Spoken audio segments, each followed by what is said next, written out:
Andrew Holness, Prime Minister of Jamaica.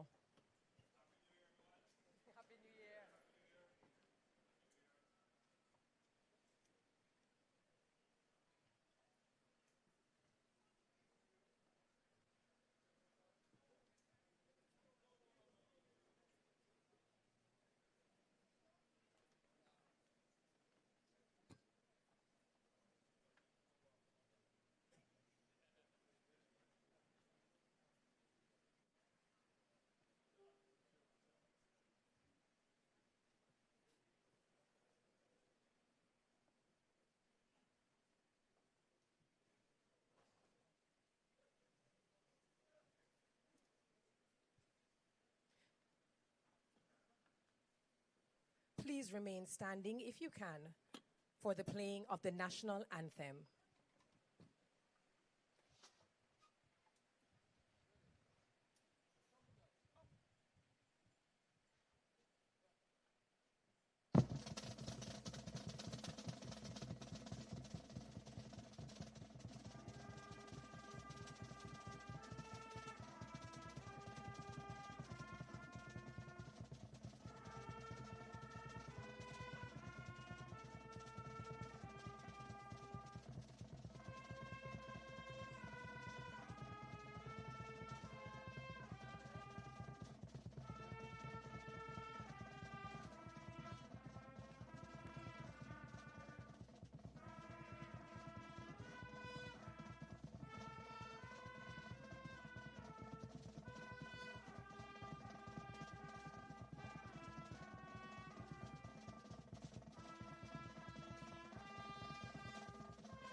Thank you so very much to the band of the Jamaica Fire Brigade. Please be seated.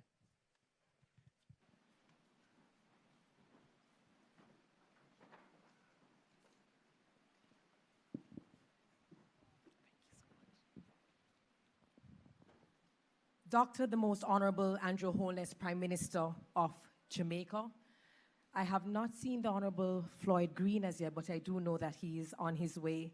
The Honorable Darrell Vaz, Minister of Science, Energy, Telecommunications and Transport, members of the Houses of Parliament, members of the Diplomatic Corps, executives of the Caribbean Broilers Group, the Honorable Carl Hendrickson, Chairman Emeritus, and his wife Nell Hendrickson, Mrs. Lorianne Lynn, Group Chair, Mr. Matthew Lynn, Group CEO, and his wife, Mrs. Jody Lynn, the Most Reverend and Honorable Monsignor Gregory Ramkisoon, industry partners, public and private sector representatives, especially stakeholders of the agricultural community, employees, staff, partners of CB Group, members of the media, all specially invited guests, ladies and gentlemen, good morning, Happy New Year, and welcome to the official opening of the CB Air Chill Poultry Processing Plant.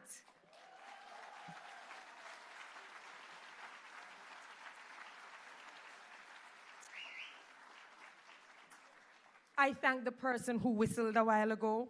You know, it's the new year, and I still believe that we have just this small window of saying Happy New Year, and we cannot start off this absolutely historic moment with anything fenke or dibi, okay? But let me put it into context and let me see if we can raise the energy in the room or outdoor. When I think about CB and what this company represents, I think of what it means to be a proud Jamaican. I think about a company that talks about excellence but does excellence consistently.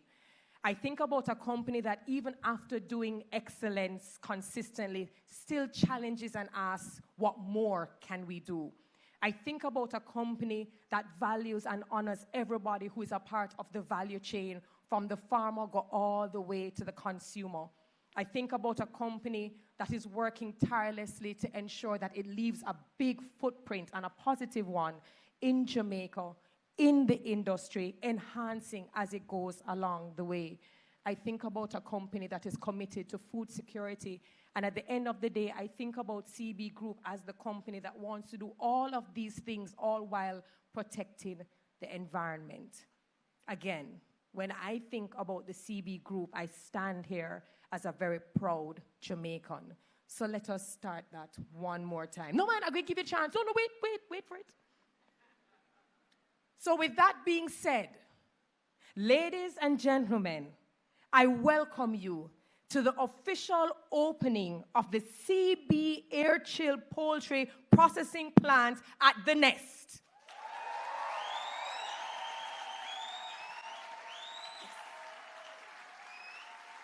I knew we had it in us.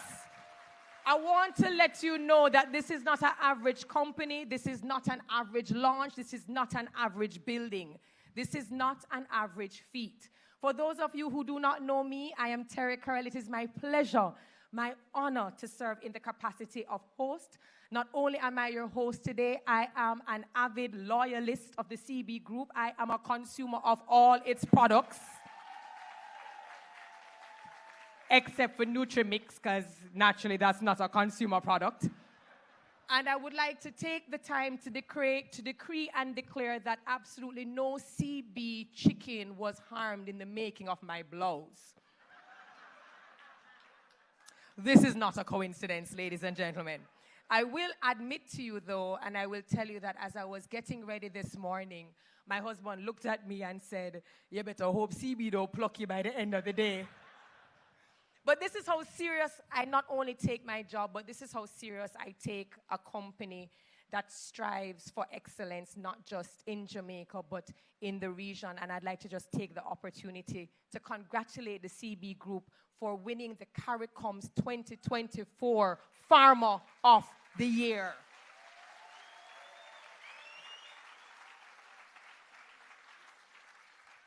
Jamaica wins, and it continues to put us on the map.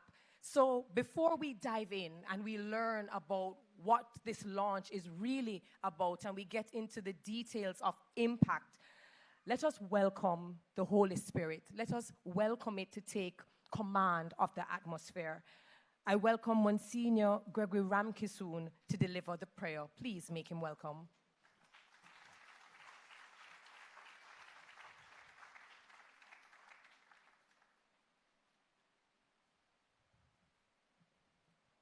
Good morning. I confirm everything that Dr. Johnson says about, I've been here a million times blessing things, and it's just amazing. Each time it's like the start of something else. I also want to thank publicly the CB Group, the Bakery Group, the Continental Group, the Hendrickson family for being consciously, intentionally generous to our children who suffer, and especially recently with our 60 Haitian children, in helping me to physically comfort them with food and with shelter. So please let them know that. Thank you. And as usual, God is always here. He is here. But let us formally invite the presence of the Holy Spirit to guide us and to be here with us as we focus on His presence. Thank Him for everything. He is here.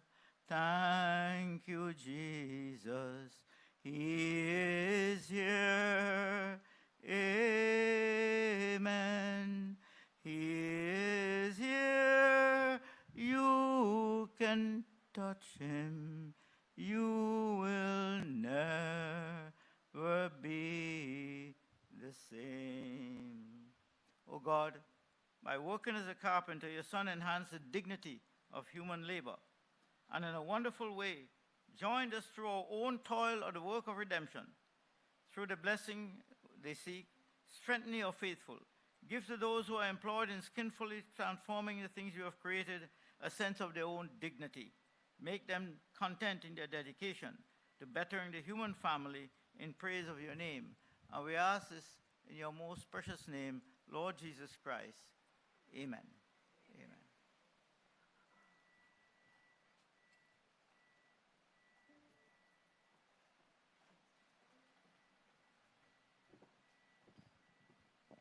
Thank you, Monsignor. I would like to also take the opportunity to welcome the Honorable Matthew Samuda. Thank you so very much for being here. So now that we've welcomed the Holy Spirit in the atmosphere, and for many of you, this might be the very first time that you are here at the Nest, we just want to give you an idea of what you can expect to see and hear. Take a look.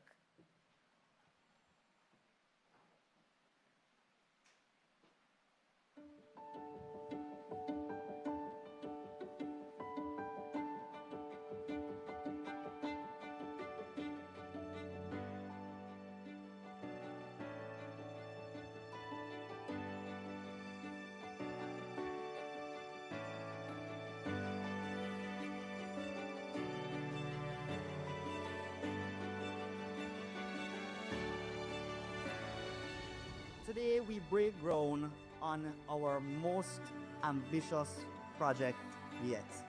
The Nest will be CB's first hybrid growth center. It's the first that will be rolled out in the next 24 months. It's a new concept for us. It's a different way of thinking. Looking in depth at the relationship between people, business, and our environment. We believe in sustainable agriculture and in building a better Jamaica. A Jamaica where our people are uplifted and empowered. A Jamaica where our food is grown by us on our lands. A Jamaica that embraces cleaner, greener technologies to preserve our island's natural resources and beauty. To inspire future generations and propel Jamaica toward food security, we chose to introduce bold concepts and cutting-edge technologies.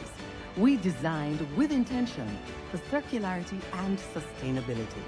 Through landmark collaboration, we're setting a series of firsts for Jamaica and the Caribbean, including the first R&D facility in the Western Hemisphere, focused on advancing poultry farming in tropical climates.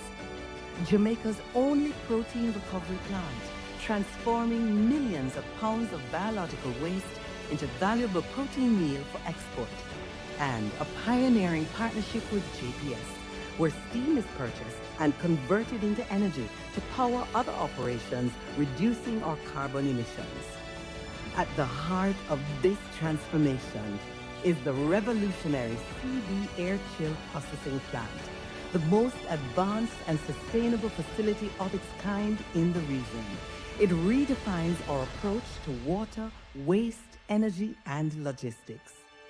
This is the Nest, Jamaica's first eco-industrial park, strategically designed to inspire change and raise the bar for sustainable agriculture across the Caribbean.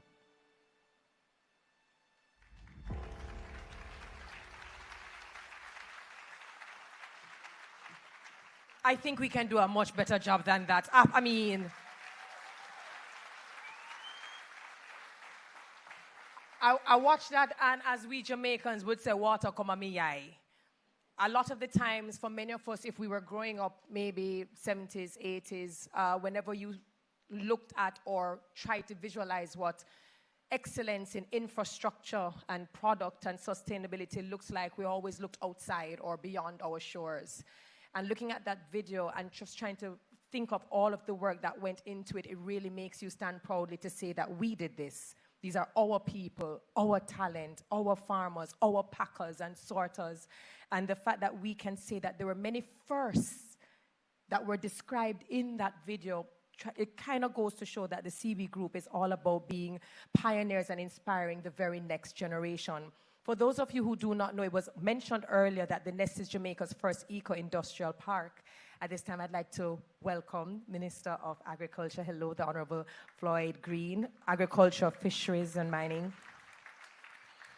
But I just want us to kind of focus in and zero in on a couple of things.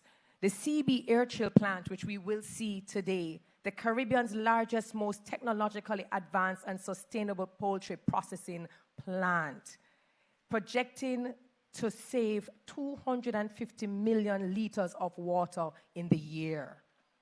Wow, wow.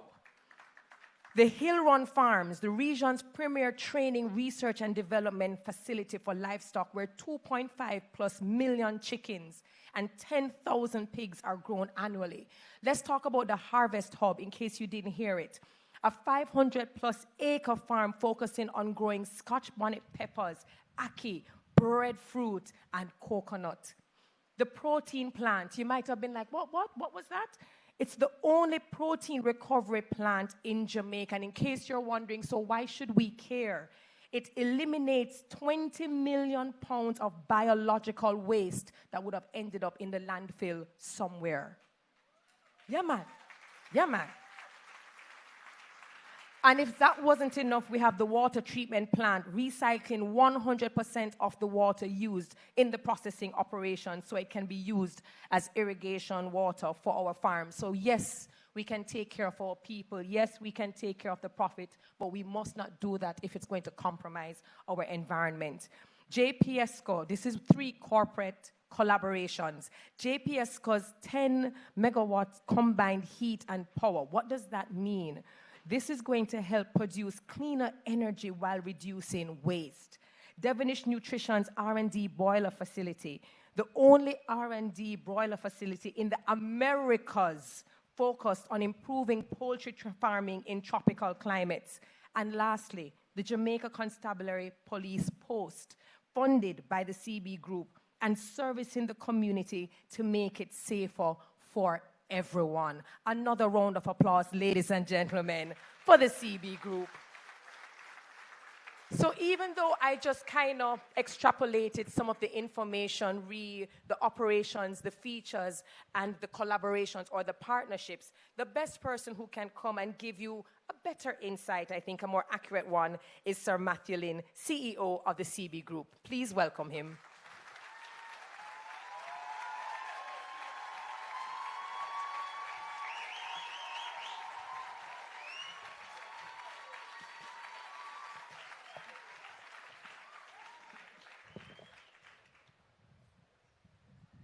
Good morning. Doctor, the most honorable Andrew Holness, Prime Minister of Jamaica, the Honorable Floyd Green, the Minister of Agriculture, Fisheries and Mining, members, the various members of the Cabinet, His Worship, Mayor Norman Scott, Mayor of St. Catherine, members of the Diplomatic Corps, the very Reverend Monsignor Gregory Ramkusoon, the founder of Mustard Seed Communities, Mrs. Nisa Surjbali, Executive Director of the CPA, the Caribbean Poultry Association, members of the media, my boss, our chair, my mother, Mrs. Lorianne Lynn,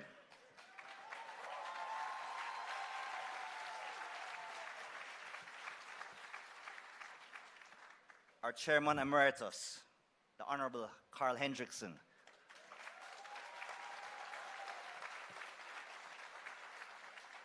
who I generally have the pleasure of calling Grandpa, and the big family boss, Mrs. Nell Hendrickson,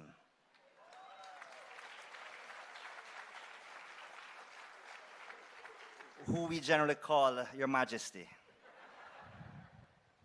CBG family, distinguished guests, ladies and gentlemen, a warm welcome and thank you so much for being here at our opening of the nest. It's a beautiful morning, and wow, this is quite a setup. But beyond the fanciness, I do want to remind everyone that today we are at a fully functional operational facility. So,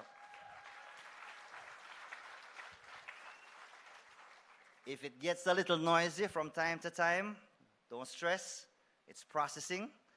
And if you smell a little thing from time to time, well, that's processing too. On Friday, August 18, 2017, we broke ground right here where you're sitting. It was a new concept, a design and location we named the Nest. Back then, we called it a hybrid growth center. Today, we use a term more in keeping with international practices. We call it an eco-industrial park. We shared our dream to grow our business, develop the Jamaican poultry industry, and impact this country in a very specific way. We spoke about building something so special that it would inspire the next generation of Jamaicans to do better, to live better, and to be better. A destination that school children could visit and see firsthand that there are other options than being a doctor or a lawyer. And hello to the doctors and lawyers who are here, no disrespect. But how about a plant operator, a controller, an engineer, an architect, a farmer? A place where consumers, even tourists, could see where their food came from, and a location that attracted international buyers and investors to show that Jamaica was serious about agriculture and serious about doing business. We were excited. We were proud.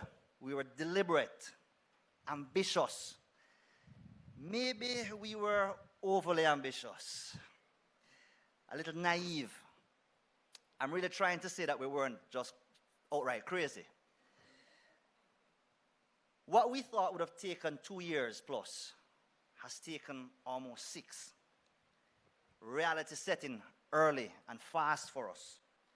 The first 2 years, they were spent just getting the permits necessary for this location. This wasn't a housing scheme. It wasn't an office building, a shopping plaza, a gas station, or even a single factory. This is 450,000 square feet of building space, 3 kilometers of internal roads, a power plant, steam plant, a water treatment plant, and right, this little thing called an air-chilled chicken plant that no one in Jamaica has ever heard of before. Meeting after meeting, site visits, studies, reports, submissions of applications, submissions of drawings, submissions of plans, followed by resubmissions of submissions. If you know, you know. It took us much, much longer than expected to get the go-ahead on this project. We were bruised, but we were not broken.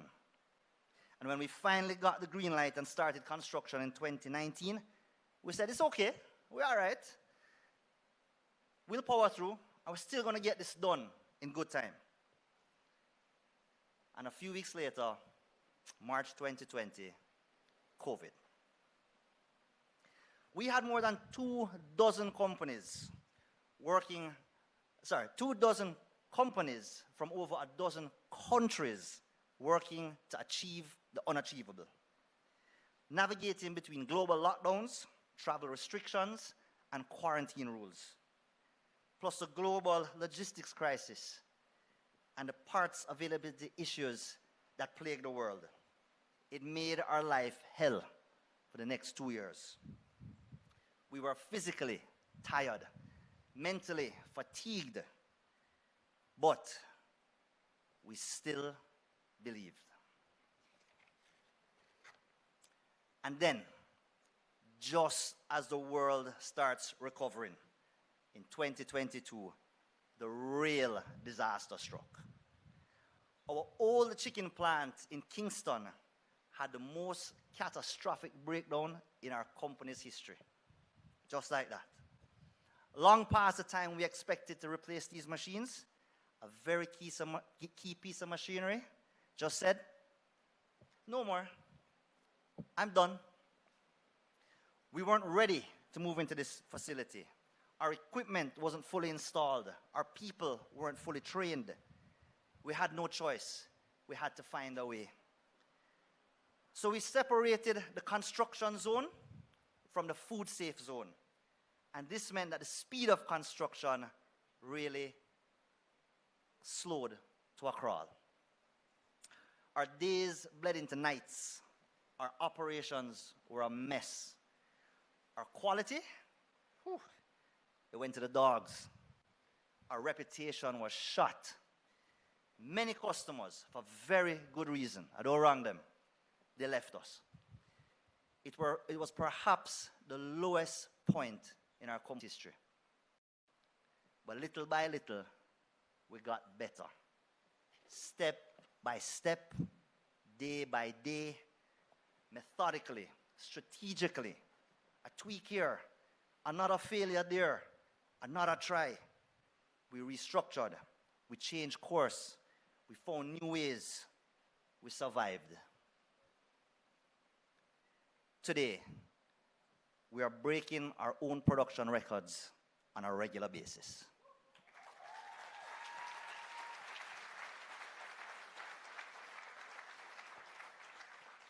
So before I say anything about this plant and this facility and what it means for us and Jamaica and the future, I have to take this moment to simply say thank you.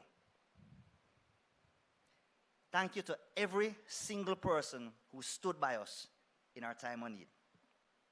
I only have a few minutes, so I'm not allowed. They've really gave me a short time here. I'm not allowed to call names. There's just too many. But I do want to say thank you to our dedicated, loyal, and compassionate customers.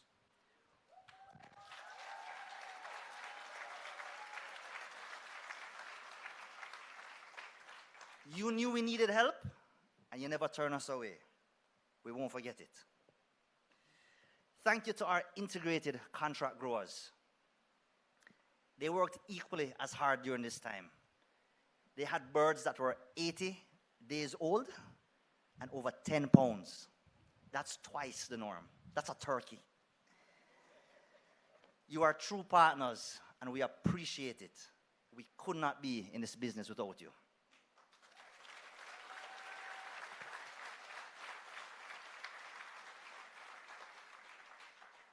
Thank you to our many, many suppliers who have come from near and far today and who have been such a big part. This plant is as much yours as it is ours. The relationship is never taken for granted. We appreciate you, and you do not go unnoticed. Thank you to each and every one of you.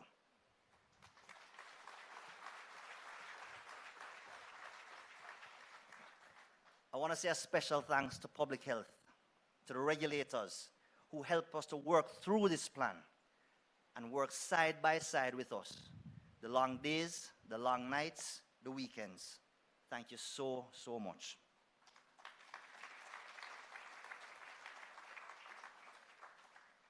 But most of all, I have to thank the incredible team at the CB Group.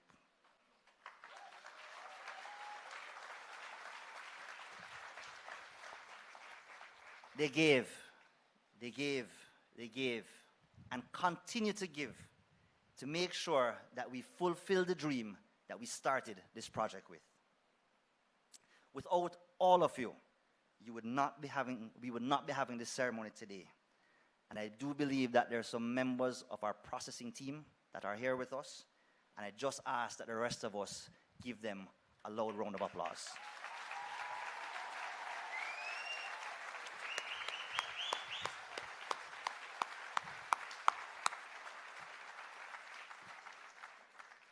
And not being one to follow all the rules, I do have to break this rule because there are 3 names that I have to call. People who are part of this project team and who truly, without, we would not be standing here today. I don't know where they are, but Cleos McCullough,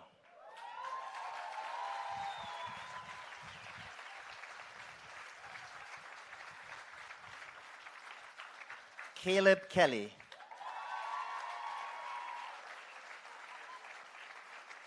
and Mr. Audley Raymore.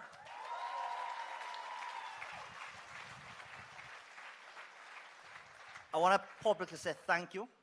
People will never know the sacrifices you have made. From the bottom of my heart, thank you so much.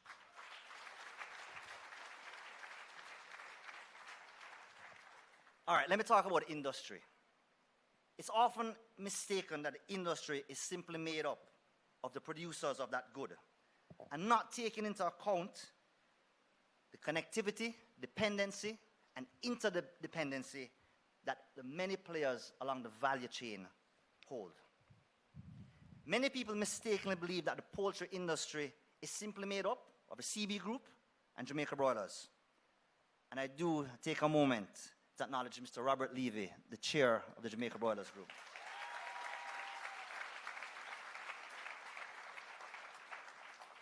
The nest was never intended to be for CB's benefit alone.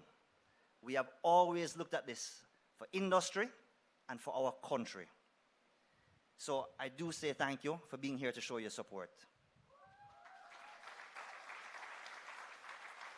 You know, we compete hard, and we compete on the shelves of the many customers that we have here today, or for their storerooms, or to be on their menu. But I will tell you, every time I see a news clip of you investing in another country, opening up another operation, exporting to another country, I'm actually cheering you on.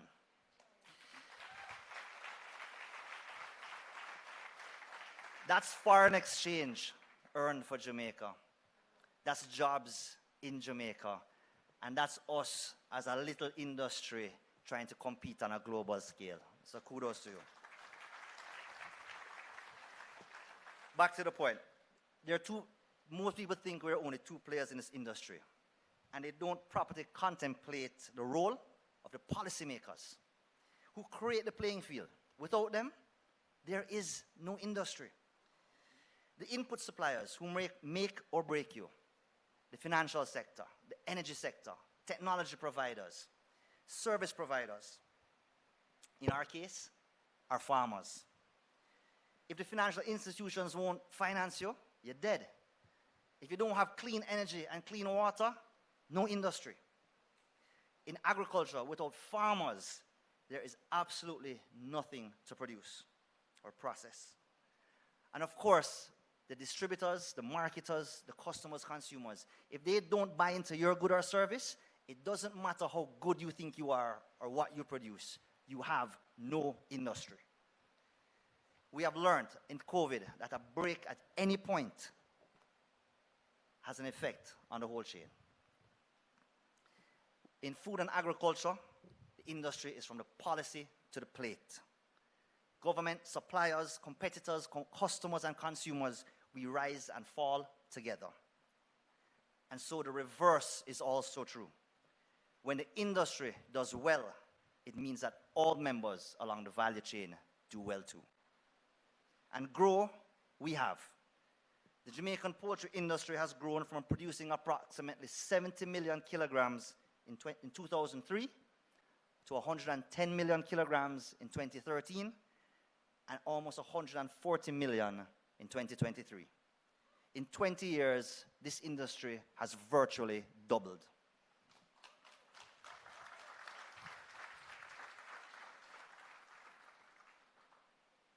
And again, if you think it's just the two processors, you'd be wrong.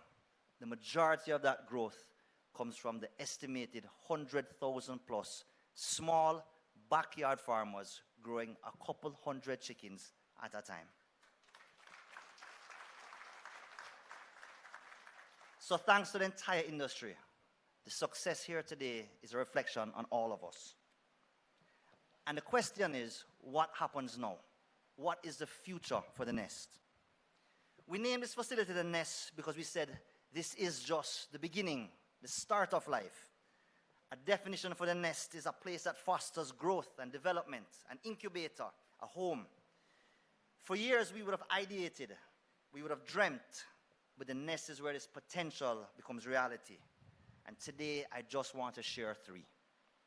The number one thing, this air-chill plant lays the foundation for Jamaica to become a net exporter of chicken in less than 10 years.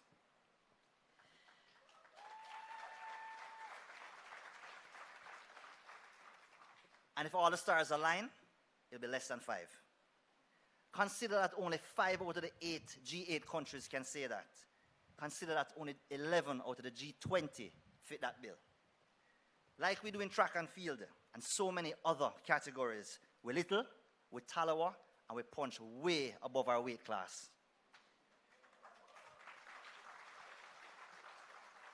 This means Jamaica is on a path to grow past the level of self-sufficiency, a major milestone for food security. And then we can start filling the gap for the other Caribbean islands who import from extra-regional sources $200 million per year. And I have to acknowledge the role of the CPA, NISA, the executive director, who came in just for this function. The CPA is the regional body that promotes the development of local poultry industries right across the Caribbean. And for the last 25 years, they've been integral in helping to build each of these islands' industries. So, well done.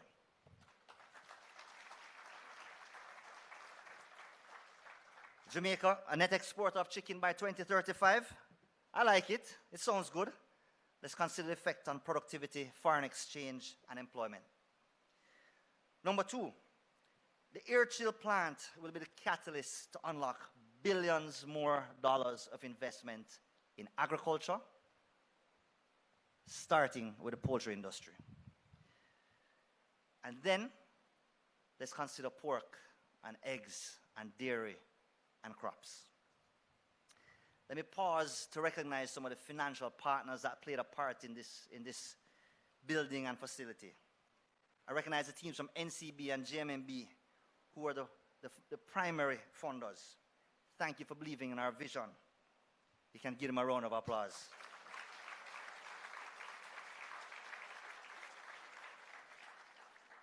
Let me also recognize our exec team, and particularly Mr. Garth Channel, our CFO. No, he's a Monroe guy. Yes, yes, Minister.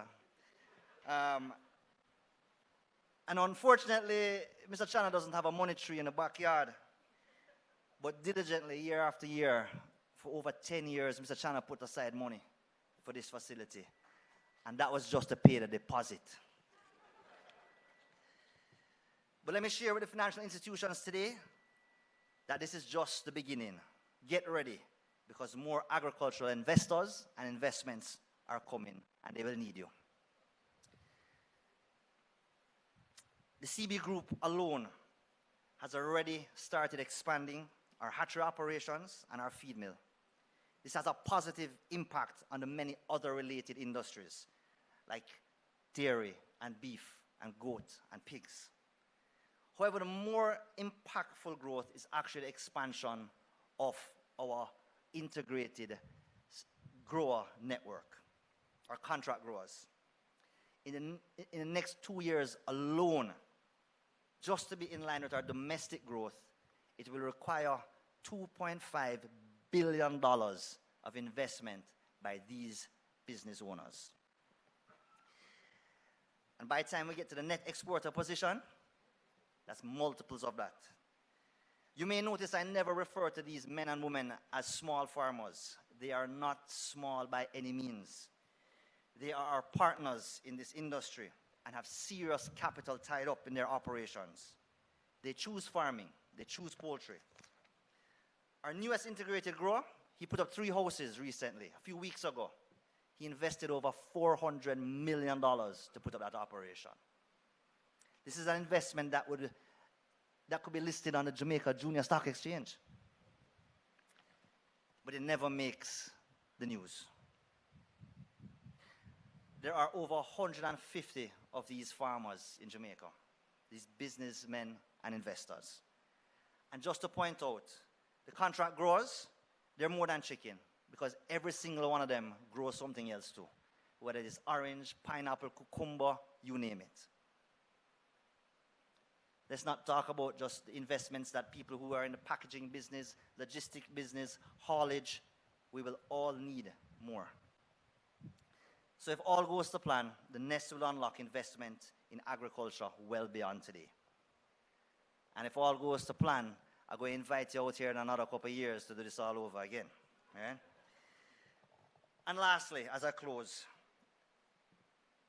this Nest, I hope, will unlock the mindset of the future generation. We think of agriculture as a last resort, a what left. Our best and brightest minds aren't generally pushed into this field.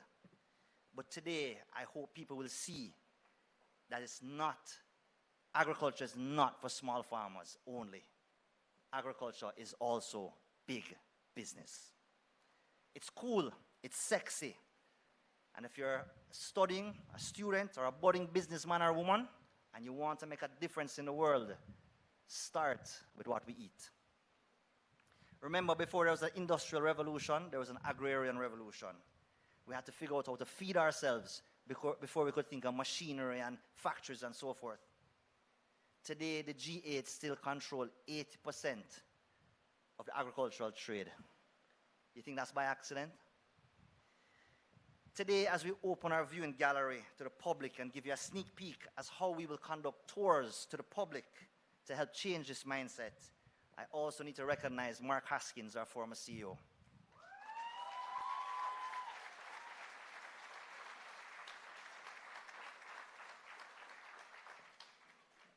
Mark introduced us to the concept of air chill. He was the brainchild behind the viewing gallery. Mark, we're happy to have you back. Hope we did you proud.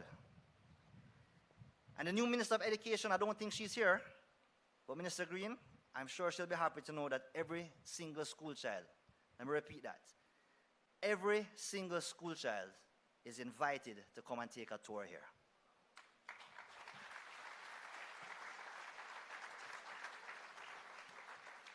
We have nothing to hide. We're very proud of what we do, and we're happy to expose the youth to the modern way of agriculture. To our customers, financial partners, industry partners, government partners, that invitation, it extends to you too. If you want to bring your teams here, just let us know. Give us a call.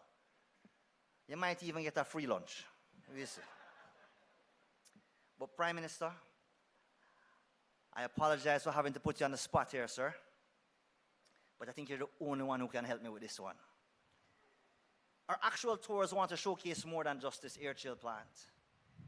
The Nest, the Eco-Industrial Park, the 500 acres of Harvest Hub, the research facility at Hill Run Farms. We want to show the relationship between industry and environment and agriculture. Let's change the minds of the future generation. Let's attract serious investment and capital into our sector. Prime Minister, I beg in a road. Just a,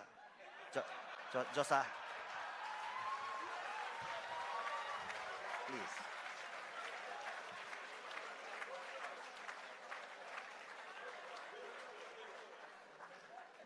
And what you drove on was the good side, right?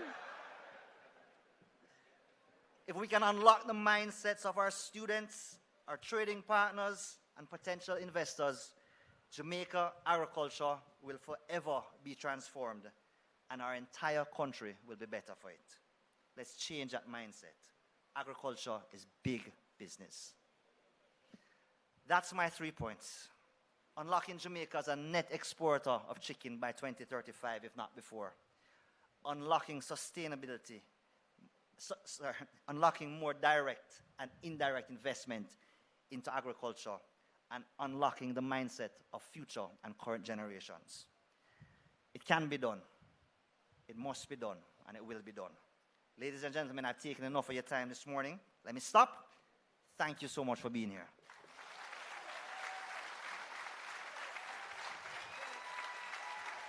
Well said.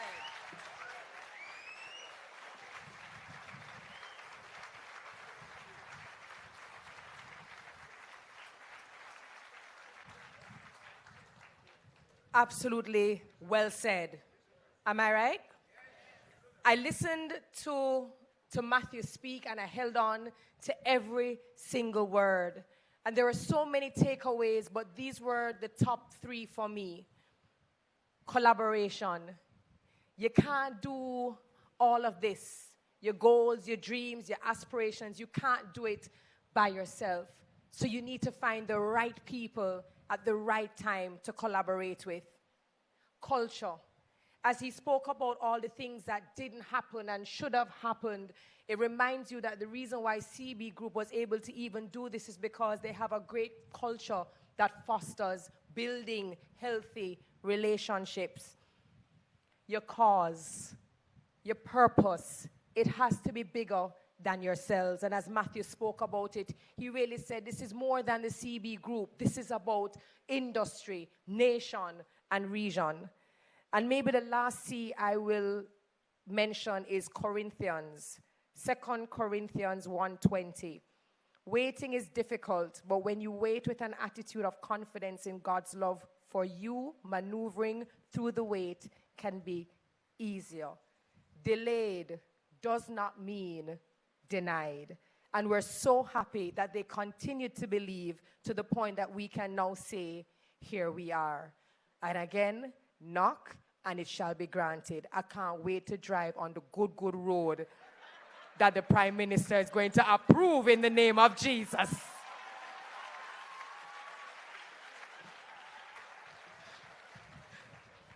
Now, I also want to welcome, I didn't see her earlier, the Honorable Favour Williams, our Minister of Finance and Public Service. Welcome, good to see you. And of course, Senator the Honorable Aubin Hill just coming in, Ministry of Industry, Investment and Commerce. Welcome, welcome, welcome. But Matthew gave the perfect segue that I'm going to hand over to this gentleman who walks around always speaking about the bread basket, walks around speaking about the importance, but welcome to St. Catherine, the best parish ever, speaks about the importance of food security. And even when the CB Group was awarded the 2024 CARICOM Farmer of the Year, what he said was that it reflected the continued hard work to the industry, and it put Jamaica right there as the leading example. Thank God he's also someone who leads by example. Ladies and gentlemen, let us welcome the Honorable Floyd Green, Minister of Agriculture, Fisheries and Mining.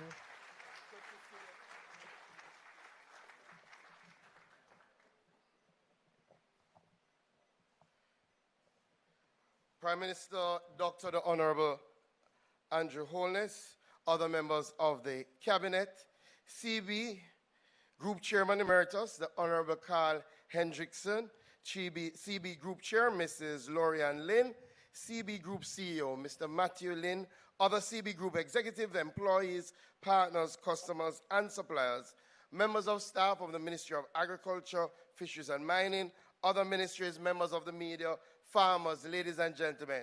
Good morning, everybody. I am truly happy to be here. I am truly happy to be here to celebrate the CARICOM Farmer of the Year. And I think CB deserves a big round of applause for not just being one of the best in Jamaica, but for being one of the best in the region. I'm also happy to be here because today we open the single largest investment ever in our agricultural sector. That deserves a big round of applause.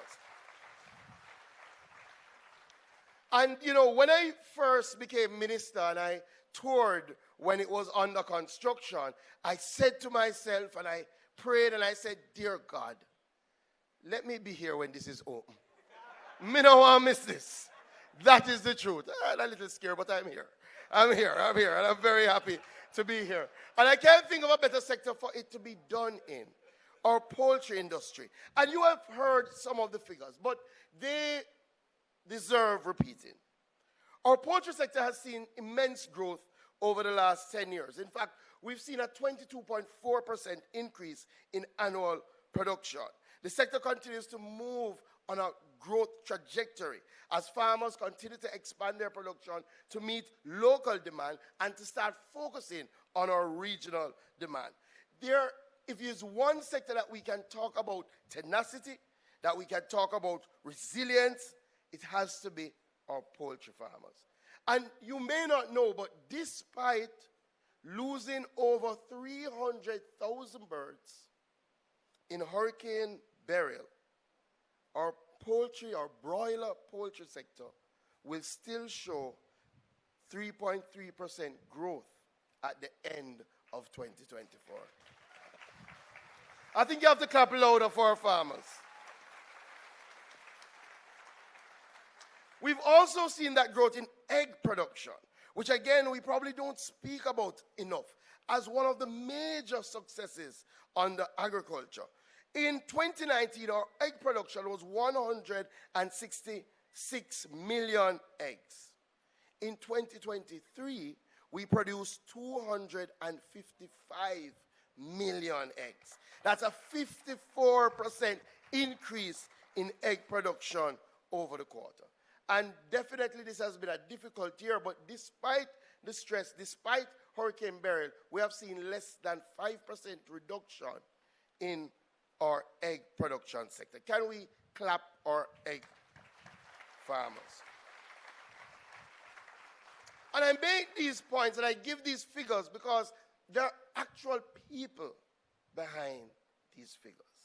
Agriculture is truly about people. And I love to make this point, and I see the head of the PSOJ here, and I see my colleague minister here. One of the things that we have to ensure is that when we categorize this investment, this is not an investment in manufacturing. This is an investment in agriculture.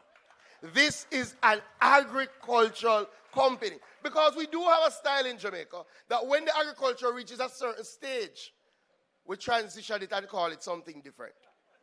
This is what modern agriculture looks like. A fully integrated processing plant that wastes nothing, that ensures that it has a significant knock-on effect. And our poultry sector has been showing us the blueprint for agriculture for a number of years. Led by the private sector, significant investment in research and development, integrating growers out right across the length and breadth of Jamaica, and to ensure that that R&D is passed on to the farmer. Not just our growers that are integrated in our 2 broiler companies, but I can tell you, even our backyard poultry farmers now, because of the R&D work done in poultry, are producing much higher numbers. And I think that is a testament to some of the work that CB has done in R&D through the years. Again, the mother farm approach has worked. Large firms which provide leadership guidance to smaller operators, training them in good agricultural practices, good animal husbandry practices, offering high-quality inputs so that they can improve productivity, reduce mortality, and more than that, get greater returns on their investment.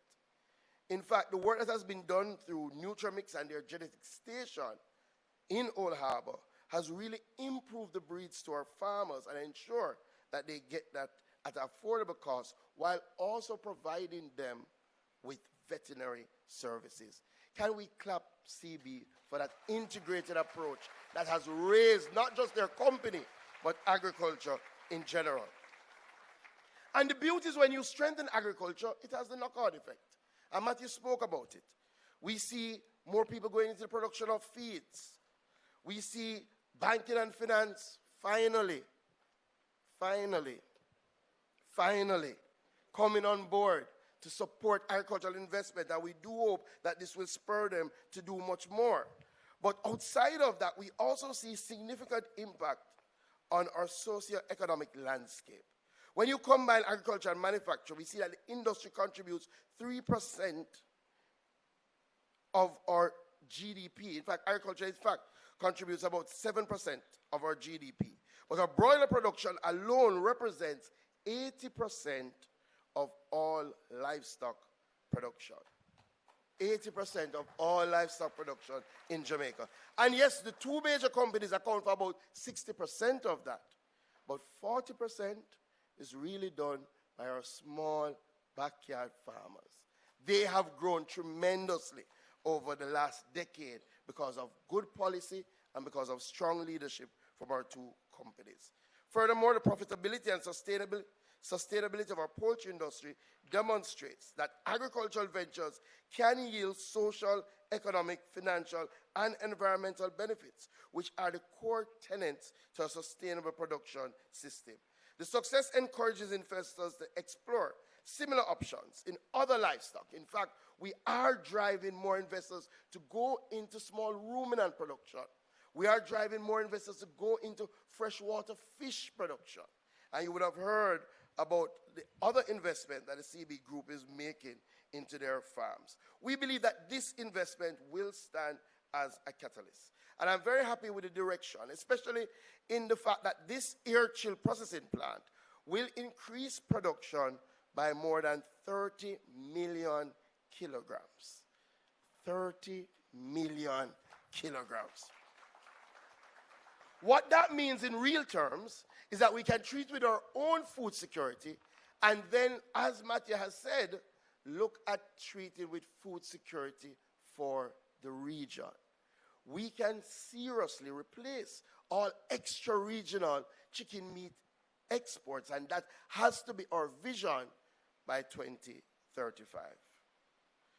Not only will it increase their production and allow us to supply the Caribbean and the wider world, but this plant is better for the environment.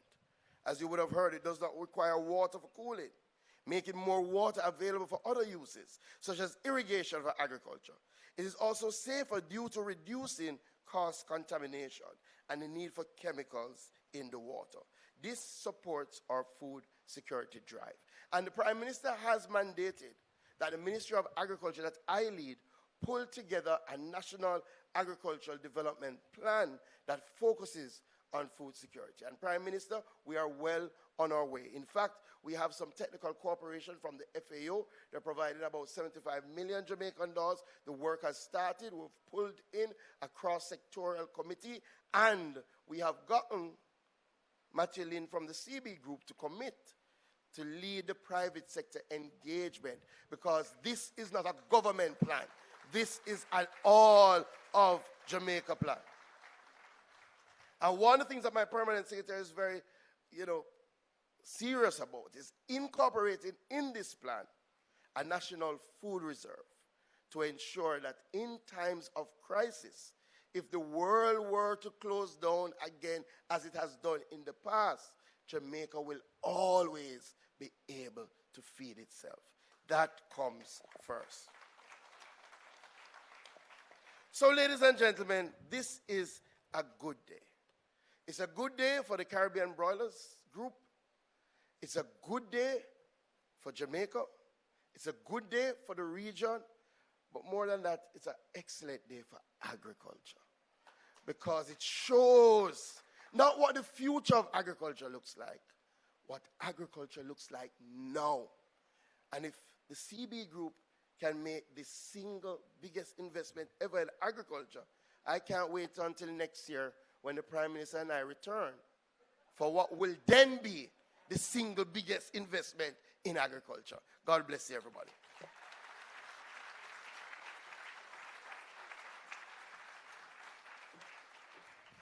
Oh, the speeches just get better and better. What a build-up. Two takeaways. Agriculture is about people. And I think the moment we leave here, we have to continue to say this to our children and the different spaces that we are in. And the point that you made about food security, absolutely. When we closed down for the 2 years, especially in 2020, and I was probably one of the few persons who had a steady job because I was now hosting all of the regional discussions remotely. The number one fear across the entire region in all of those conferences was food security. And everyone was trying to figure out how can the region, how can our little islands survive and thrive if we rely a lot on importation or if we're not investing enough in our country.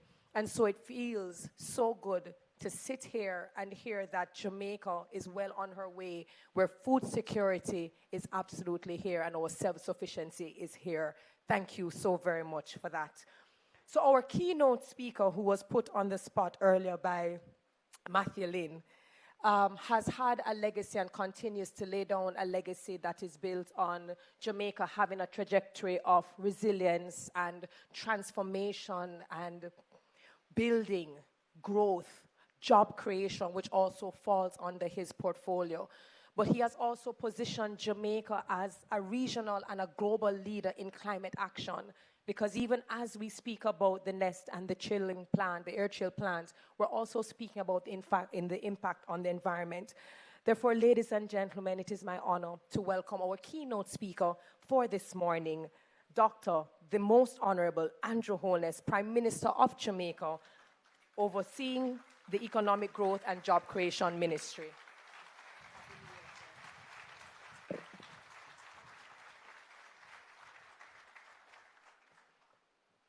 Thank you, Terry, for your wonderful mastery of the ceremony and for your very kind introduction. I will depart from protocol and I will acknowledge Uncle Carl and Auntie Nell first.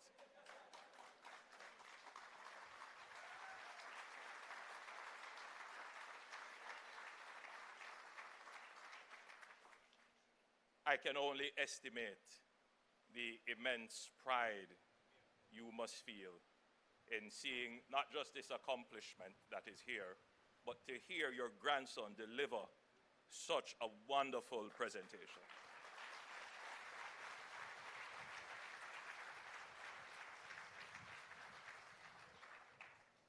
You counseled me once on a special visit you paid me, when you gave me the benefit of your experiences, including your travel to Singapore, when you attempted to set up a factory in Singapore, and the ministry in charge of that area of government sent a representative to you with a document, which was really a form that you had to fill out. And when you looked at that form, it was the same form that Jamaica had.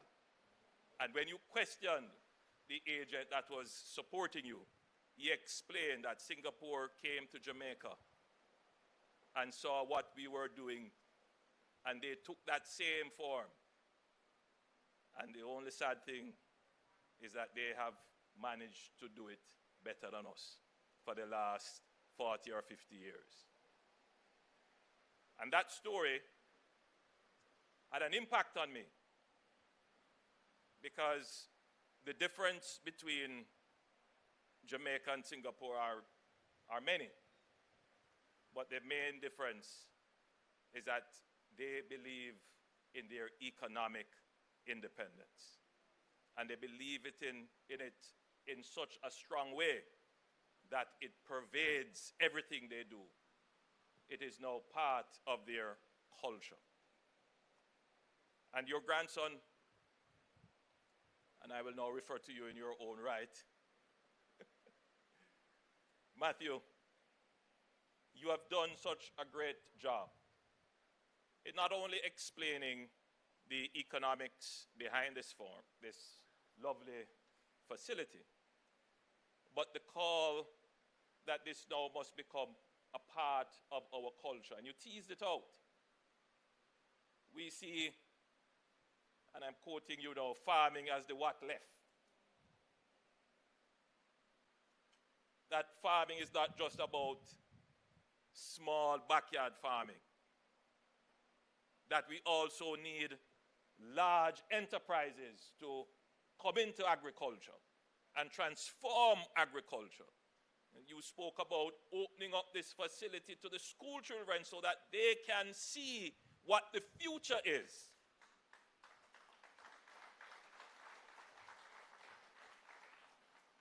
Very important. Where is Father Ramkis? Thank you for your words of prayer. And I'm certain that this facility will be protected and guarded by the Lord's mighty hand.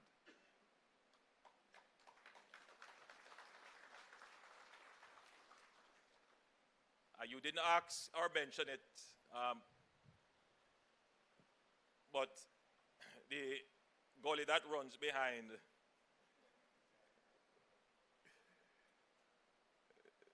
your place in my constituency, that is going to be repaired.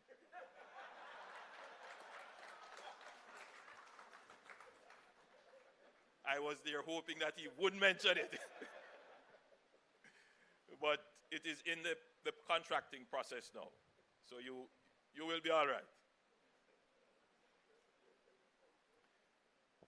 My colleague ministers who are here, yes, Minister Green, mishaps do happen.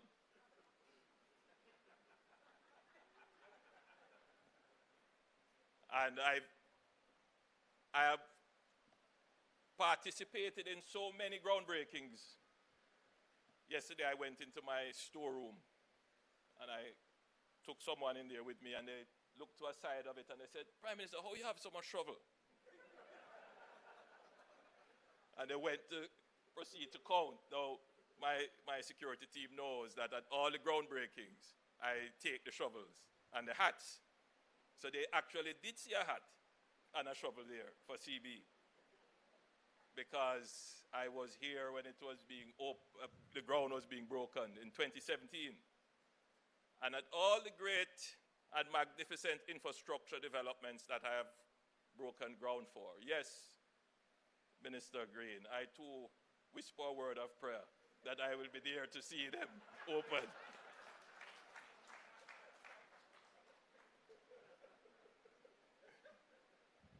So yes, I have the evidence of the groundbreaking, which, by the way,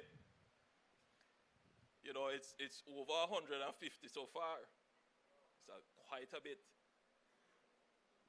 So we have done quite a bit. We have done quite a bit. I see His Worship the Mayor is on my list of protocol acknowledgements. If you are here, Mayor, I'm acknowledging you. All the representatives of the private sector who are here, distinguished ladies and gentlemen, Happy New Year. My wish for you, health, peace, yes, it's health, peace, happiness, more wealth for those of you who have, and wealth for those of you who don't. That's part of the prosperity wish.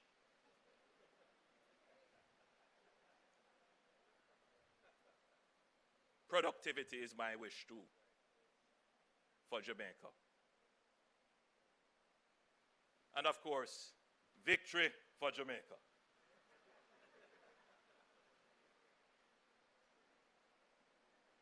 Now, when such great speeches have been delivered,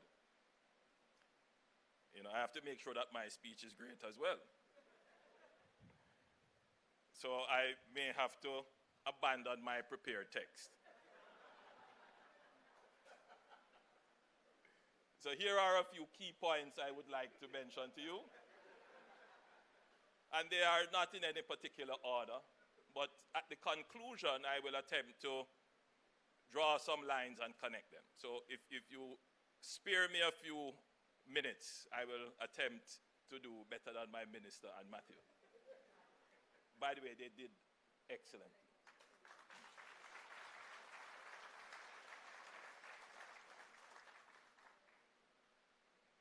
Now,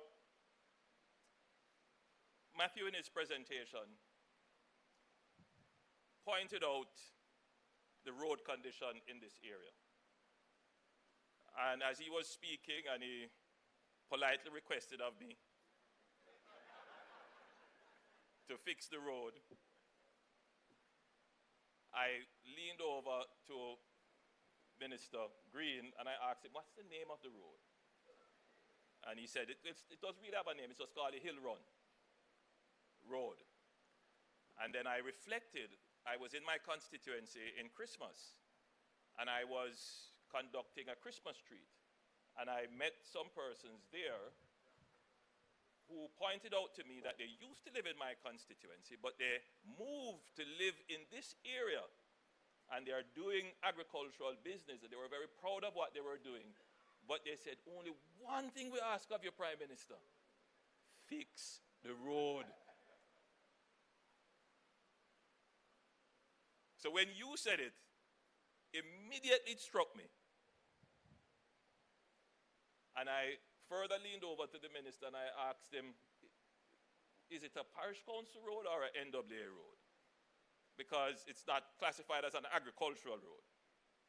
I suspect, and that's the reason why I asked if the mayor was here, I suspect that it is a parish council road. So here's what I'm going to say to you now, Matthew, and to everyone listening. The road deserves to be fixed. The road should be fixed. That's number one.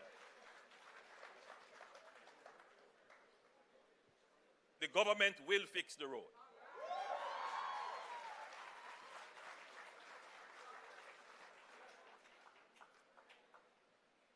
But I can see the articles already being written. Prime Minister makes policy on the fly. And everyone who wants a road to be fixed, just go and confront the Prime Minister. So this is why I started, the way I started. By all measures, the road deserves to be fixed. The road will be fixed by the government. And so my third statement is that there is a program in place to fix the road. When will the road be fixed? And I'm going to say this now. The road will be fixed before the year is out.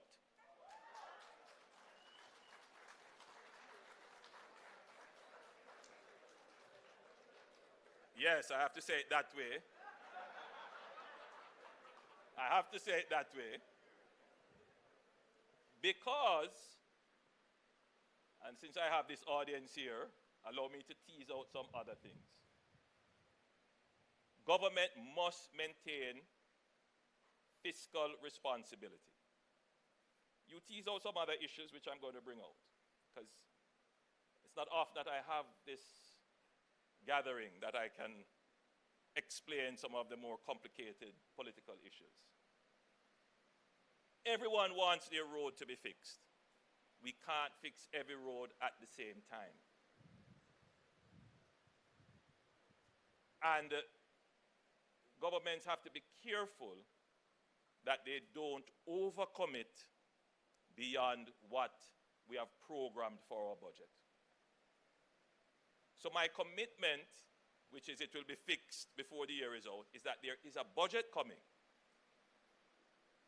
And within the new budget, not within the budget that is gone, because the Minister of Finance is sitting there. And I have given her strict instructions that we must maintain fiscal discipline. So in as much as the road is a political sensitivity, I couldn't just stand up here and say, all right, we'll fix the road now. Totally ignoring the fiscal responsibility, rules and laws that exist. So in the new budget, we will make sure that that road is provisioned. And to be clear, that road is not going to be provisioned because Matthew asked the Prime Minister in front of this large audience, or constituents of the Prime Minister asked him when they encountered him. The road is going to be fixed on the basis that, number one, the road to development starts with a road. This road is integrally important to the development of this area as an agricultural hub.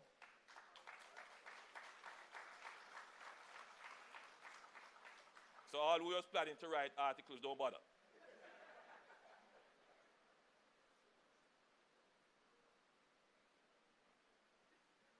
Which leads me to another point.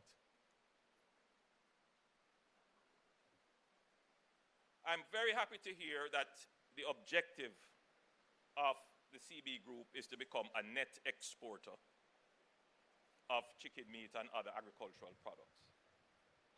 I'm very happy to hear that that is also your wish for the industry. It coincides with the ambition, indeed mission, of the government, which is to make Jamaica a net agricultural exporter in areas where we have a competitive advantage. The minister mentioned that I've given a directive regarding Jamaica's food security. It's not Jamaica's food security. That's one item on the list. The issue for us as a small economy is to create an agricultural sector that is robust, that can withstand shocks, supply chain breaks, and that can produce enough to reduce the cost of living.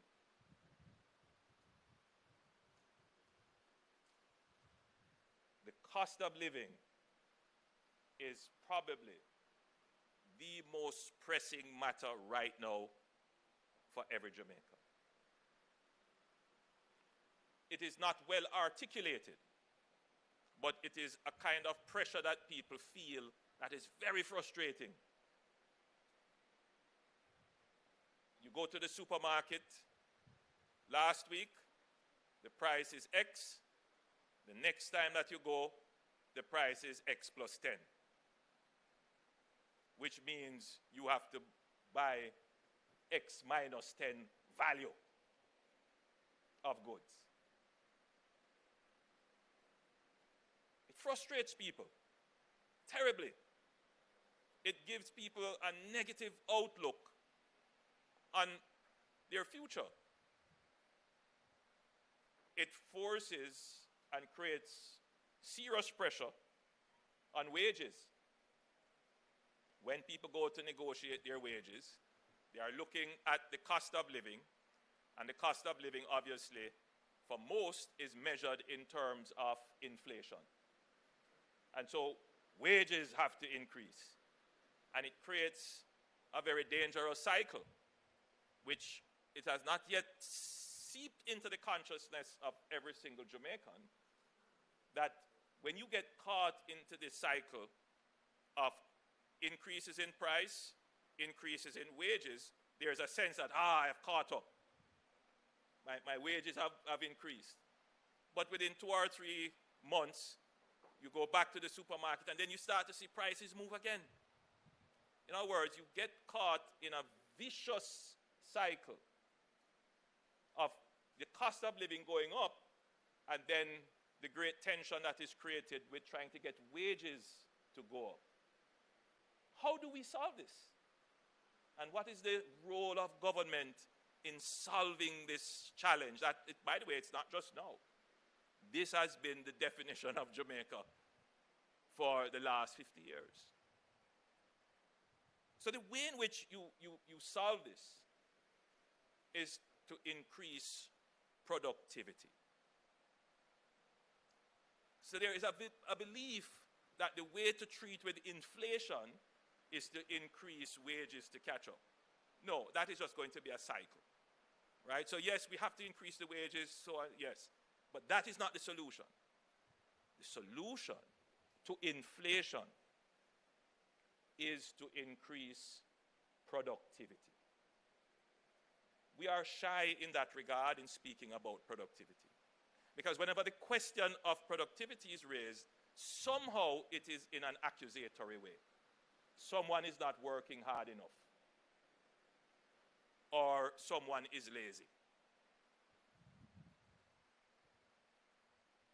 So we need to move away from that thinking and start to embrace the notion that we as Jamaicans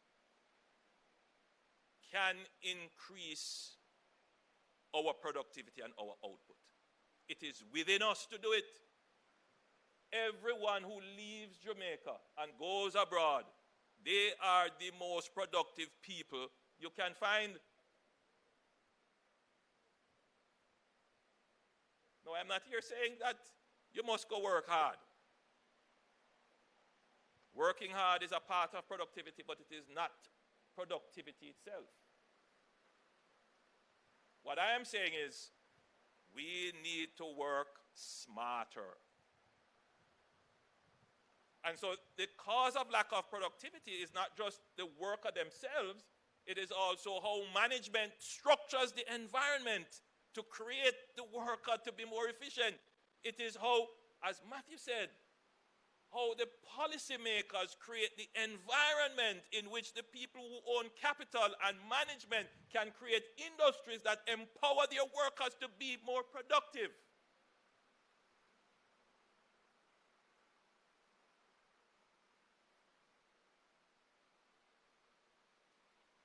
I hope I'm not shocking the audience now. So when we talk about productivity, please, I'm not blaming anyone. Productivity now has to be the next chapter of our development. We have solved the fiscal issues. We have made massive increases in wages. We don't want those increases in wages to be wiped out without having a consummate increase in productivity, which is going to protect the value of the wage increases that have been given, either through the public sector or with the increases in the minimum wage. Productivity. Now, let's look at how productivity counters inflation. A few months ago, I had the great and distinct honor of touring. Matthew, am I allowed to call your competitor's name in this forum? You did, and you are releasing me to do so. I had the distinct pleasure of touring the facility. I can't say it's a similar facility, but touring the facility at Jamaica Broilers. That's in Old Harbor. And a part of the tour included a tour of the road. By the way, the road is in a similar condition to this, if not worse. But I want you to follow, as I said, I'm giving you some key points. At the end of it, I'll try to tie everything together. There was a bridge there. The bridge collapsed. Water came and essentially washed it away. It was a weather event that caused the bridge to collapse. So what it meant is that the people who worked at that factory had to stop at a distance and had to be either carried around a long route to the factory, or they had to walk across with some provisional pathways to get there. Now, you can immediately see that if Jamaica Broilers, in moving the product from their plant, they don't have the benefit of that bridge, and they have to drive an additional 3 or 4 miles to get out of their factory, you can see the impact of cost on the cost of production and eventually on the price to the consumer. So, infrastructure has an impact on cost of living. So we have agreed to fix the bridge. The bridge is in the contracting process. It went through procurement. It's in the contracting process. And I must commend Jamaica Broilers again, please, with your permission, because they have contributed, I believe it is almost 50% or just under 50% of the cost of the bridge, $50 million to the cost of the bridge. And so it just also struck me that what we probably should say to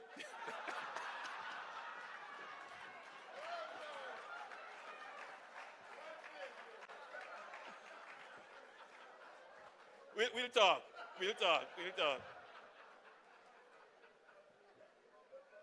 talk.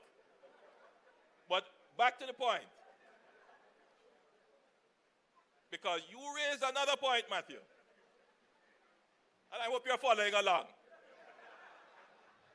Because you said it took you 2 years of planning and permitting and approvals to get to this point. So you broke ground in 2017 and you couldn't start until 2019. By the time you start in 2019, COVID.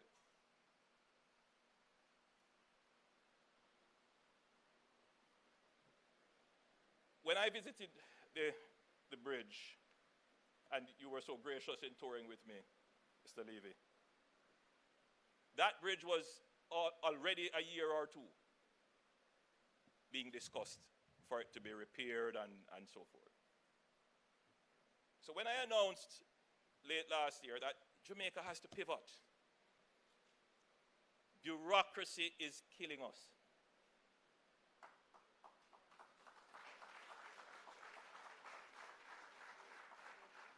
There is a culture that if it didn't take long, it wasn't well done. But I am not here complaining because the power to change it rests with the government. But this is not a dictatorship.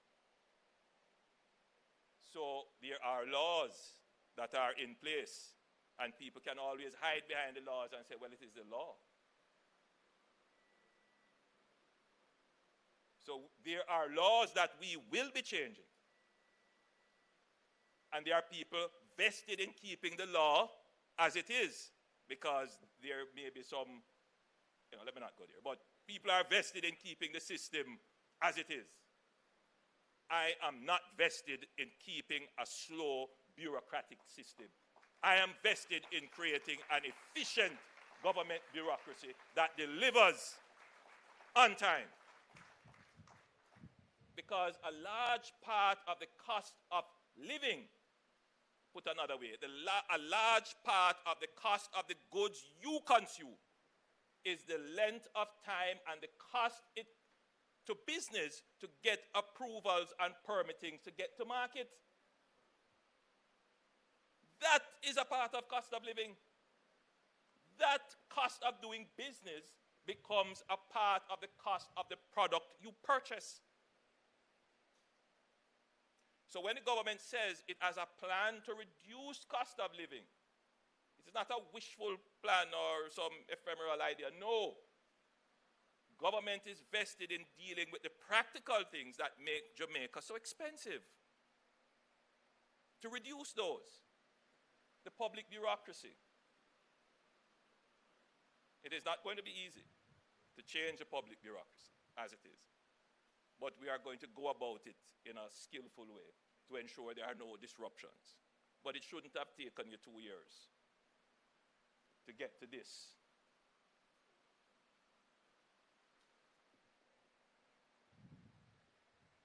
There's another part of the cost of living which has recently come up for public discourse, and that is taxes. That is the government's portion of the cost of the goods you consume. I get a sense that Jamaicans have started to take for granted that the government's portion of the cost of goods that you are consuming has not increased for the last 9 years. In fact, it has decreased. So people tend to forget what Jamaica was like 9, 10, 12, 15 years ago, when every budget to come, there was great trepidation that taxes would increase. To the point where politicians can now stand on platform and say, maybe we should put on another tax.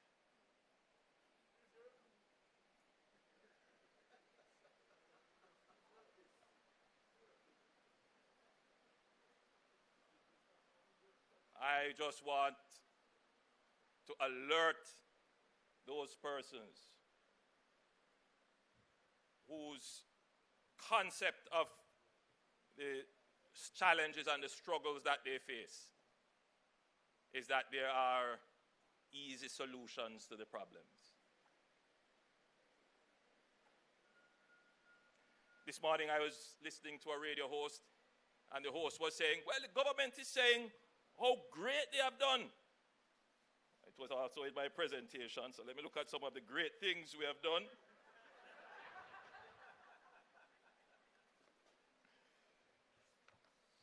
She was saying, the government is saying, oh, we have this large reserves at the Bank of Jamaica, the largest ever reserves. Why we don't spend it on fixing the roads? I'm sure it's the thinking of many people inside here.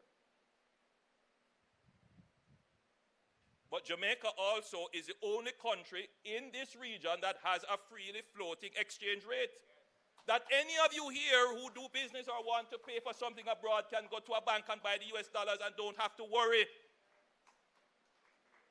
There are other countries in the region where you can't do that.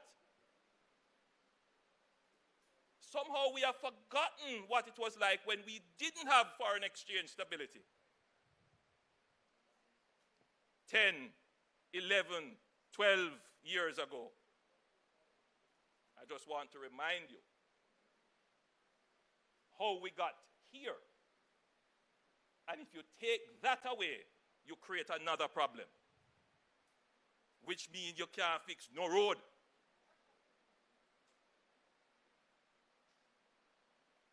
I hope I'm not scaring you. I just have to point out to you these things. You know,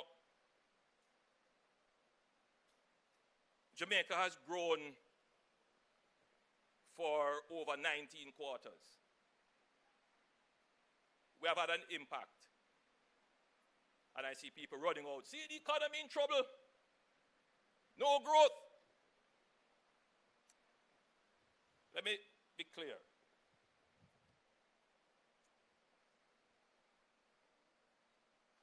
As a small open economy, Jamaica is always at risk of being hit by exogenous shocks, things over which we have no control.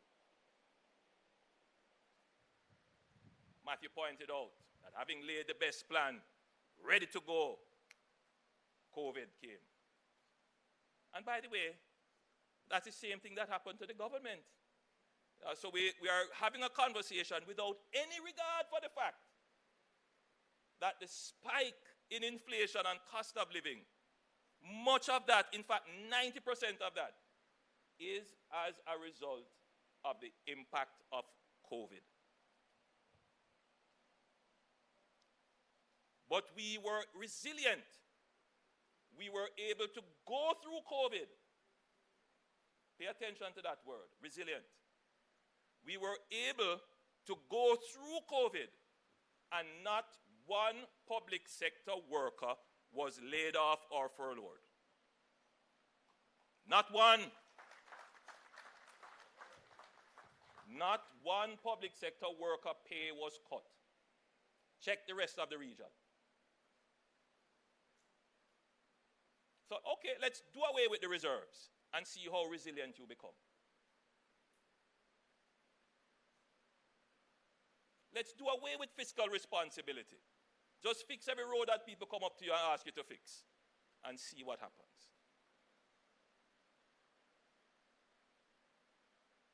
I hope you're seeing the connections. So,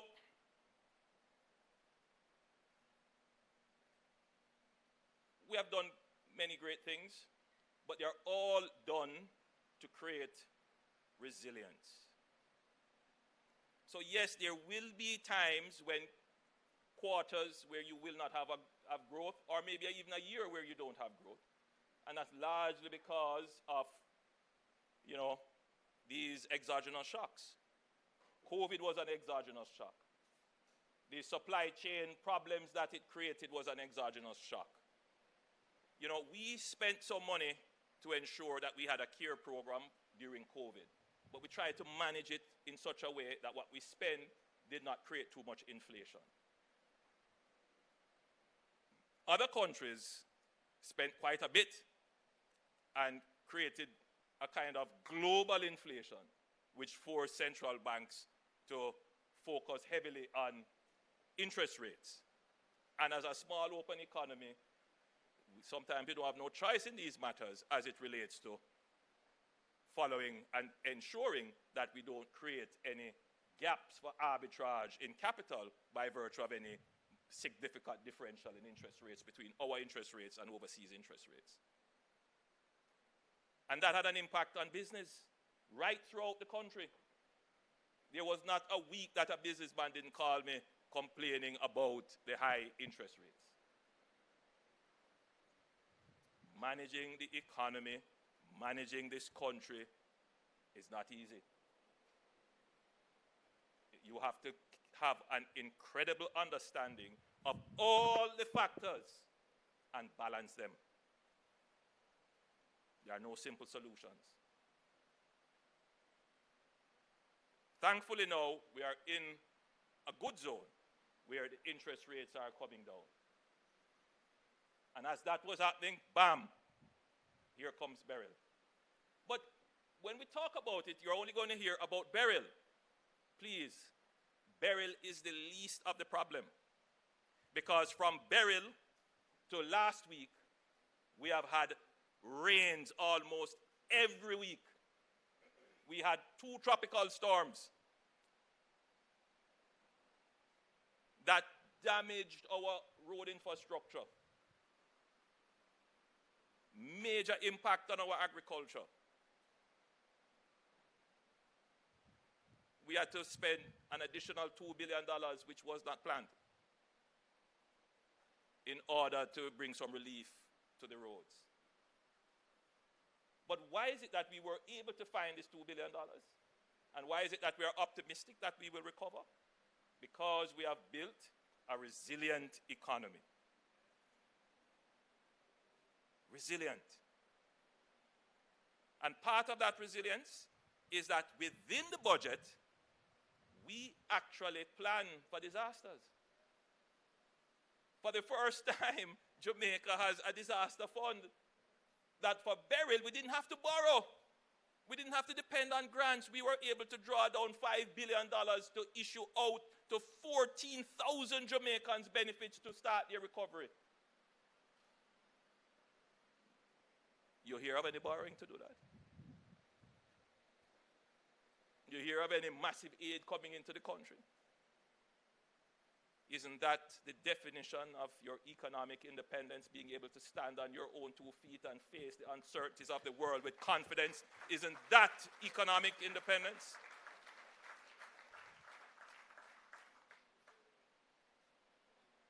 We have worked very hard, all of you here, to achieve it.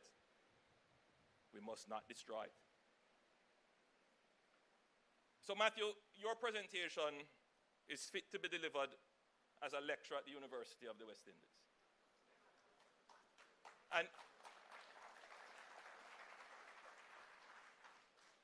in that presentation, your request was for improvement in the policy environment and improvement in the infrastructure that will reduce the cost of doing business to you as you plan to increase your productivity.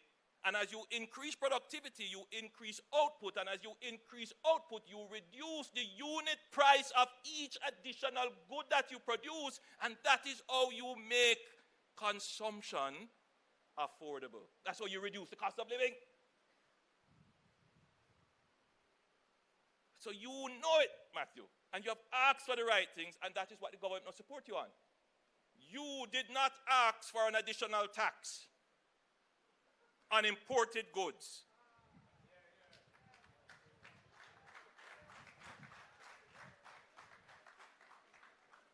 You didn't ask for that.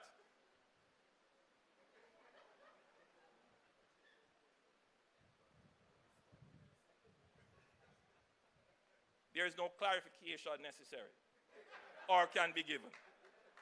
It is a stupid idea. Not just that, it is a dangerous idea.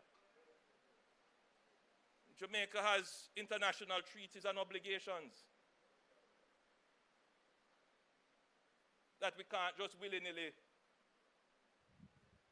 ignore them. Now I'm going to tread upon some dangerous waters here. The 2 major players in this industry are here. You know, I did some studies recently because I felt that during COVID, you couldn't go into office, you couldn't go anywhere. Others were out campaigning and doing stuff during COVID. I had to follow the protocols. So I had a little time to read, and I do have some knowledge on, after 27 years in government, you accumulate some knowledge as to how government works. And I thought I'd put it to good use and test it. And there are different theories as to how government should make policy. The one that is most oftentimes spoken about is the competitive approach to policy, right? You want to have all agents in the market compete, so it's a free market, so you're dealing with transparency, leveling up the playing field. And by the way, in that model, taxation is viewed as a distortion. And sometimes it can create perverse preferences. So you really try to avoid taxation in that model. But there's another model which is very important, because in a country like Jamaica, where there is a high level of unequalness, the role of government is about ensuring equity. We can't ensure equality, but we can ensure equity. And so whenever you speak about taxes, in terms from as a policy point of view, you want to make sure that it does not negatively disturb equity in your society. So there is a view that if you put taxes on certain imports, and then you use that tax to create a fund to help with the efficiency of the industry, that is one way to treat with increasing output or so forth. Now, that could work if the consumers are not Jamaicans.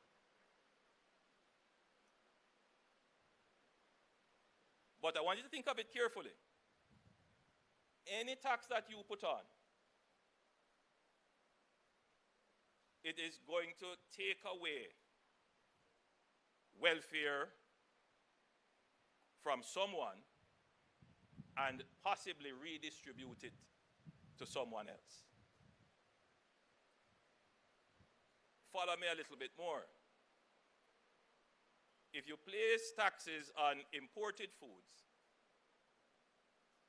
the prices are not going to go down.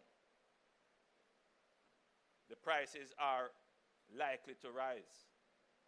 Not because the cost of production has risen, but because you have set a new bar artificially. And it means that every consumer pays more. And even if you were to take that surplus in tax and say, all right, I'm going to invest it, and you're faced with this question now, who are you going to give this benefit? Should we give this benefit to the poultry industry versus the goat industry? And will it be enough so that every industry benefits? It's a complicated idea that doesn't work. And I go into that because you have to be careful who you let make your policy. We have been this road before. We have been there before. Don't run any risk in going back that road again. My job is to just point out to all of the Jamaicans, everyone who believes that, it's a simple matter. The better view, because there is a sense, the price of chicken is high because the import duties are high. And we must remove the import duties so that we can allow foreign chicken to come in, which is cheaper. The other side of the equity argument is what happens to the 150,000 farmers whose production would be impacted. You see how delicate a balance it is?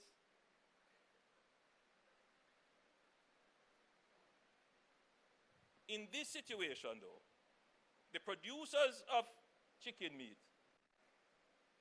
should acknowledge that the high duties, especially in time of crisis, should not be used for their protection only, but that they should moderate the increases in prices. And that speaks to a kind of cooperative policy, where the government comes to the producers and say, listen, man, we are in a crisis now. Here are the duties, they are there. People are suffering. Manage carefully the prices. And I have seen that during the crisis, that the producers have, at least on one or two occasions, delayed increases that they had planned to do, or the increases that they had planned, they moderated them. And that's the cooperative approach to making policy. It doesn't always work. You have to take both the competitive and the cooperative approach.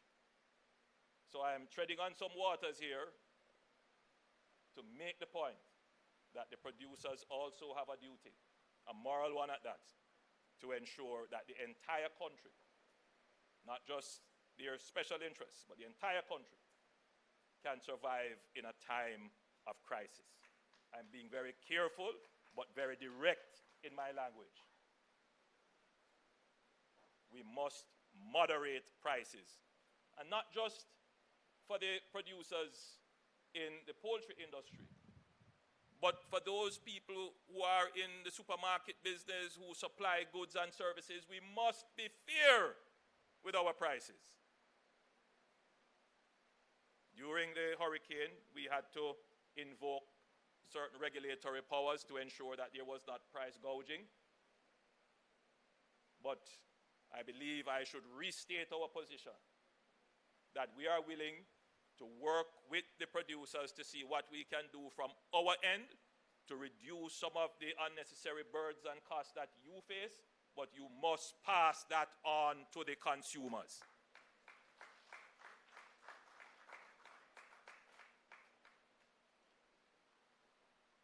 I believe I've said a lot, maybe too much. But let me end by congratulating the CB Group for making this investment in Jamaica, a significant investment. There is a sense sometimes that we should not praise our entrepreneurs because, after all, they do it for their personal benefit. There is no country that can grow without the innovation and expertise and commitment of our entrepreneurs.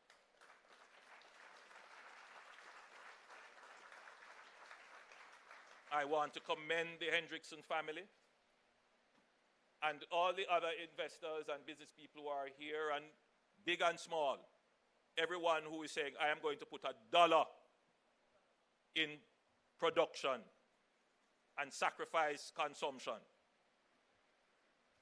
or rent-seeking behavior. I'm going to create new value. Whether you are a hairdresser creating your hairdresser shop, a mechanic creating your mechanic shop, or CB Chicken building this lovely facility. Once you make that decision to invest, we are proud of you. We want to encourage you, and we want to thank you, because that is how Jamaica will grow.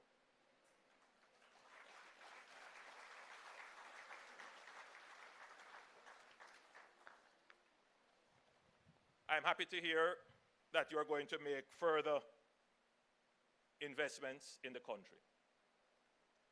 And as I close, the reason for that confidence in Jamaica is that you know that the government in place will never do anything to destroy the economic environment that creates the confidence to invest. And I want to, from this platform, repeat to all of you who are here who are planning to invest in the future, you can have confidence that this government will make the best decisions for the people of Jamaica, for the consumers of Jamaica, and for those whose duty and job it is to create investments in Jamaica. God bless you all, and God bless Jamaica, land we love.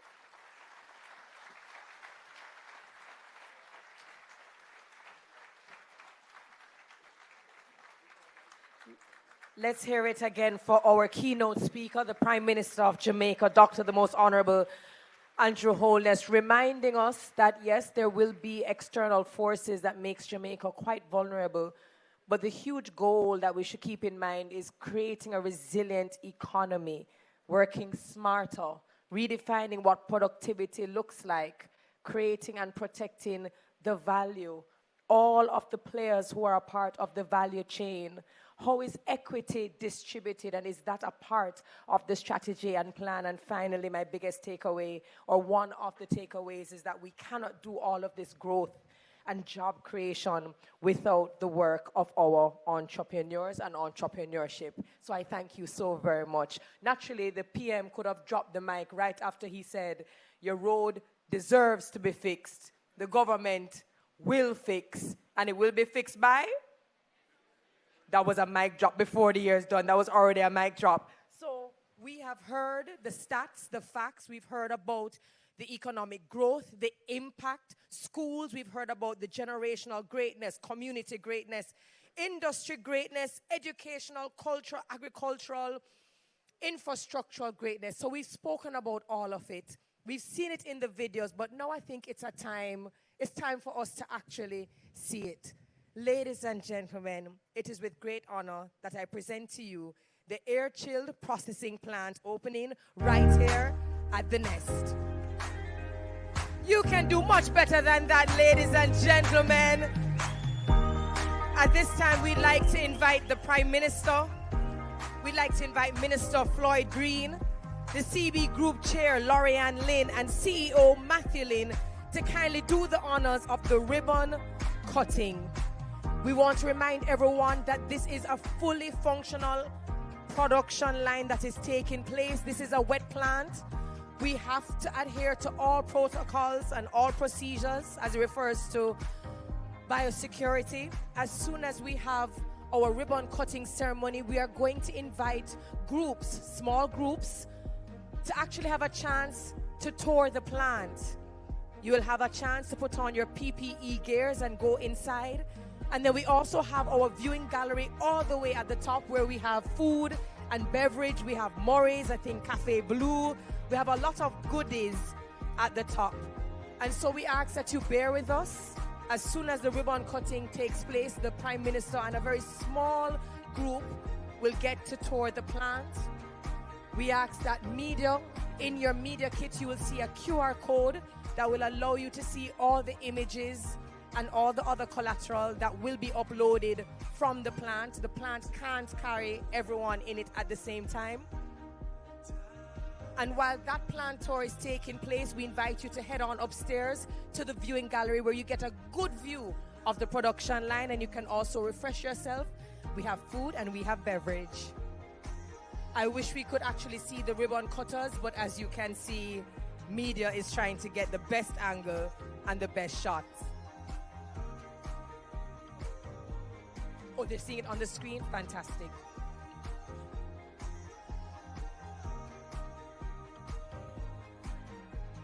And we're cut. We officially open the air-chilled processing plant to you. We're going to invite the